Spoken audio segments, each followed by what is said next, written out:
मैं जो कहानी आपको बता रहा हूँ उसमें एक बाल के बराबर भी झूठ नहीं है, बिल्कुल सच्ची कहानी है। मुझे मेरे साथी का फोन आया, उसका फोन आया, मैं उससे मिलने गया और उसने जो जवाब दिया मुझे आज तक वो बात बहुत दुखती है। ये मेरे से बहुत बड़ी गलती हुई थी। मैं कई बार ऐसी बातें कह देता हूँ जो नहीं कहनी चाहिए। मैं उसका नाम नहीं ले रहा हूँ और मैंने ध्यान नहीं दिया। उसने पीछे जाके मेरे कंधे पे हाथ रखा और जो मेरा संन्यास से पहले का नाम था दीपक, उसने कहा और दीपक जी क्या हाल चाल है, क्या दीपक महाराज क्या हाल है, उसने इस तरह से कहा। मैं चौंक गया। मैंने कहा यार ये तो कोई बहुत अपना है कोई जो मुझे मेरे नाम से बुला रहा है। और मैं जो कहानी आपको बता रहा हूँ उसमें एक बाल के बराबर भी झूठ नहीं है, बिल्कुल सच्ची कहानी है।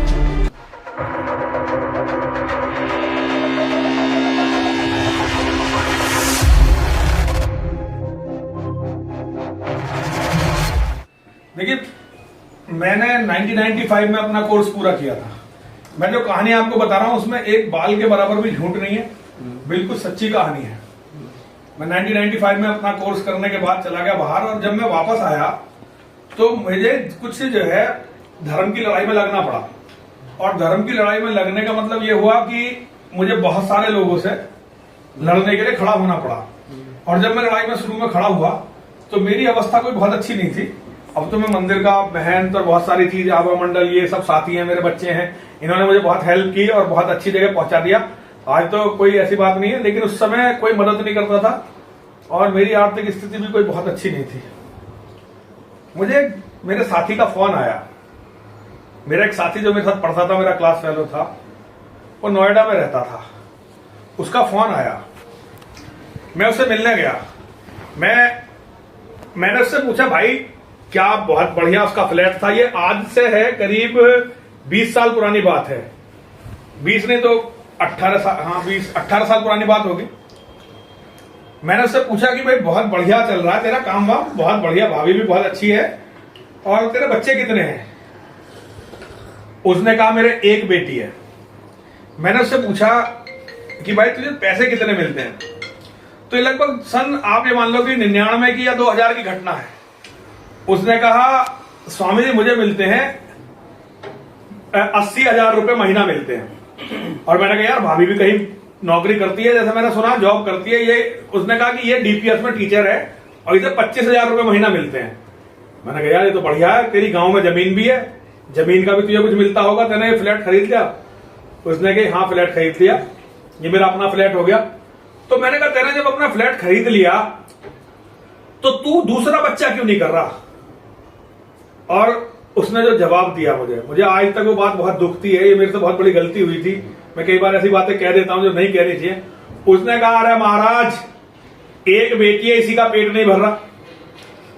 उस समय के 1,05,000 रुपए का मतलब आज के लगभग 5 लाख रुपए है ना बच्चों। और वो मल्टीनेशनल कंपनी में बहुत अच्छे में जॉब करता था, मेरा साथी था, दोस्त था मेरा। मैं उसका नाम नहीं ले रहा हूं जी। और सबसे दबंग बिरादरी जो हमारे पश्चिमी उत्तर प्रदेश की है, जाट कम्युनिटी, जाट लड़का था। जाट हमारे यहाँ बाहुबली होते हैं, जैसे आपके यहाँ पटेल वटेल, मतलब इस तरह सिस्टम है, सब कास्ट सिस्टम। वो जाट था लड़का। अब मेरे मुंह से जो बात निकली, मैंने कहा अगर 1,05,000 में तेरा पेट नहीं भर रहा ना तो भाई तेरा पेट ना भरे कभी भी, तेरा पेट तो फट जाएगा। और ये फिर मजाक चलने लगा, हंसी मजाक चलने लगा। मैं चल के आ गया और फिर बाद में मैं उस अपने साथी को भूल गया, मेरे अपने धक्के के जीवन चलने लगा। अचानक एक बार मुझे जो है करीब 5-7 साल पहले, लगभग 5 साल या 4 साल हुए होंगे, मुझे नोएडा जाना पड़ा। वहां एक गीता गोष्ठी थी और गीता गोष्ठी में मैं मुख्य वक्ता के रूप में बुलाया गया था। जब तक मेरा स्तर बदल गया था लोग मुझे मुख्य वक्ता और मुख्य अतिथि बुलाने लगे थे। अब मैं वहां गया तो बहुत बढ़िया ऑडिटोरियम था, बल्कि 4 साल पुरानी बात नहीं, 2.5 साल या 2 साल पुरानी बात। वहां ऑडिटोरियम में मैं जो है अपना जब लेक्चर दे रहा था तो मेरी नजर सामने पड़ी, एक बूढ़ा सा आदमी था, एक बूढ़ा सा आदमी बैठा हुआ था। मेरी नजर बार बार उसकी तरफ जा रही। मुझे लग रहा है यार इसका चेहरा मेरा जाना पहचाना सा है, मेरा इसका चेहरा जाना पहचाना सा है, ये कोई ना कोई अपना है ये। लेकिन वो मतलब अजीब सा लग रहा था मुझे, बूढ़ा सा बहुत था। मेरे को समझ में नहीं आया कौन है ये। मैं अपना लेक्चर देके जब चलने लगा तो सारे लोग मेरे पैर छूने लगे, सारे लोग मेरे से बात करने लगे।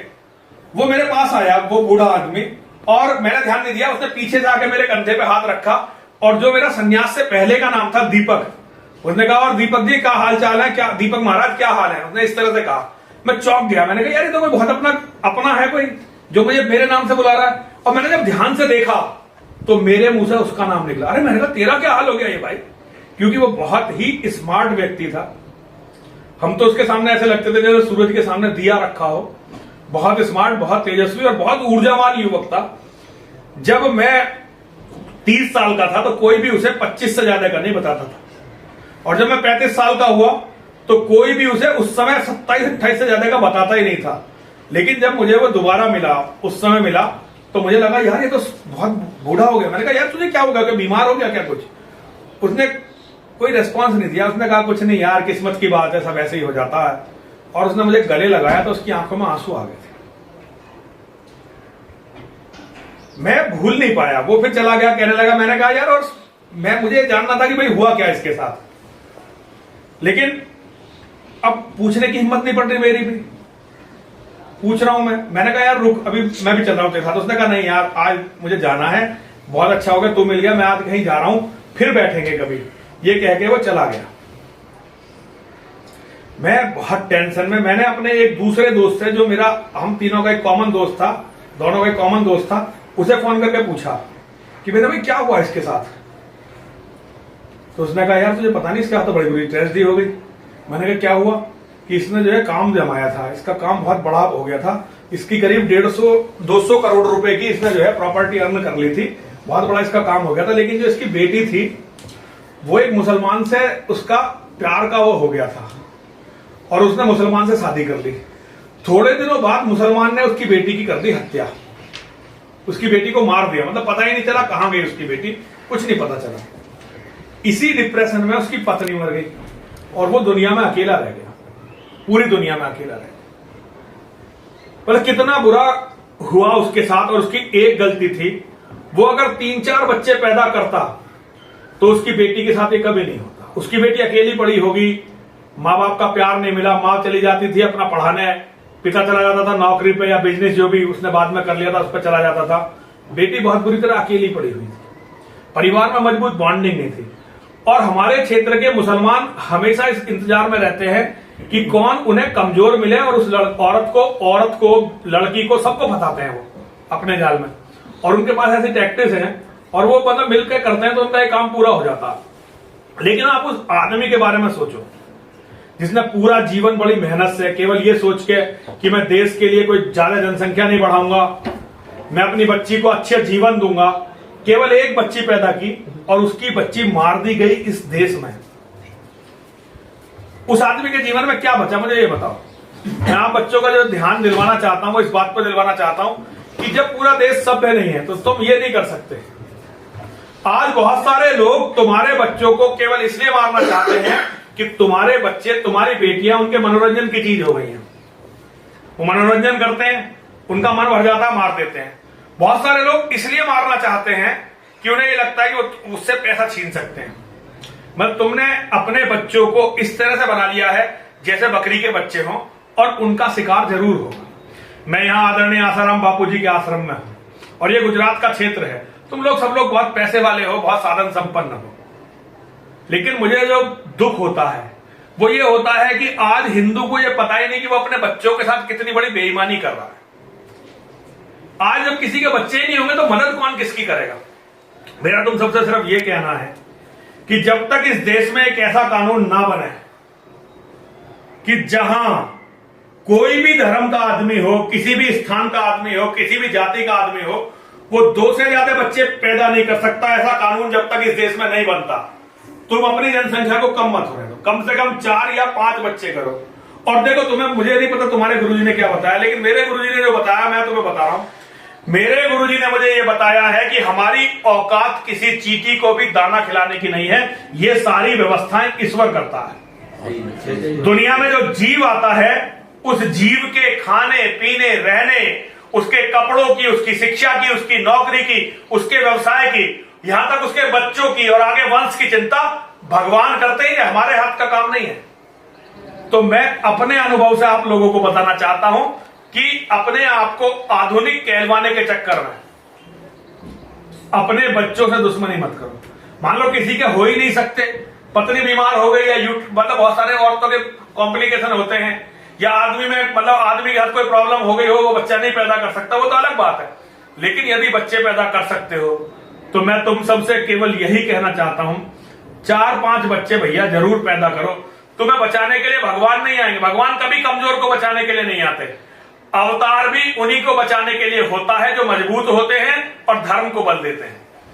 हिंदू धर्म को बल नहीं दे रहा, हिंदू केवल अपने स्वार्थ में जी रहा है। जो कौम बच्चे ही नहीं पैदा कर सकती वो क्या धर्म को बल देगी, वो क्या धर्म का कुछ कर देगी। तो मेरा आप लोगों से बस यही निवेदन है, मेरी बात पूरी हो गई है, लेकिन ये मेरा अपना व्यक्तिगत अनुभव है और आप लोगों से कहना चाहता हूं, कुछ करो मत करो लेकिन बच्चे जरूर पैदा करो। बोलो जरा सभी, हर हर महादेव, हर हर महादेव, हर हर महादेव, हर हर महादेव, हर हर महादेव, हर हर महादेव। जय श्री राम, जय श्री राम। सभी साथियों को एक जरूरी सूचना देना चाहता हूं फिर से।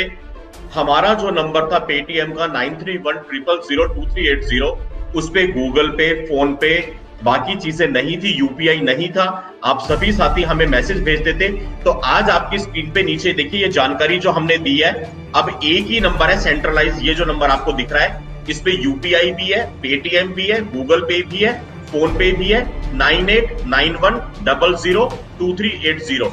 और जो साथी हमें भारत के बाहर से देख रहे हैं वो पेपैल के माध्यम से सपोर्ट कर सकते हैं, paypal.me/cybersipahi। जी विनोद भाई।